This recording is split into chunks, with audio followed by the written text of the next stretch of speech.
We are looking at how to pronounce one of the longest words in the English language. But first of all, what does it mean? This is an invented long word said to mean a lung disease caused by inhaling very fine ash and sand dust from a volcanic eruption in particular. So how do you go about pronouncing it? Here it is.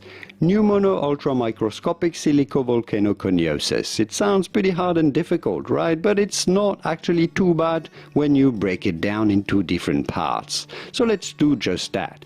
Pneumono-ultramicroscopic silicovolcanoconiosis. Pneumono-ultramicroscopic silicovolcanoconiosis, right? It's not that hard. Let's do it again. Pneumono-ultramicroscopic silicovolcanoconiosis, right? It's actually not too bad. Your turn now. Here are more fun videos on how to pronounce many long words from the English language, but also from around the world, from New Zealand and the rest of the world. More fun? Watch those. See you there to learn more.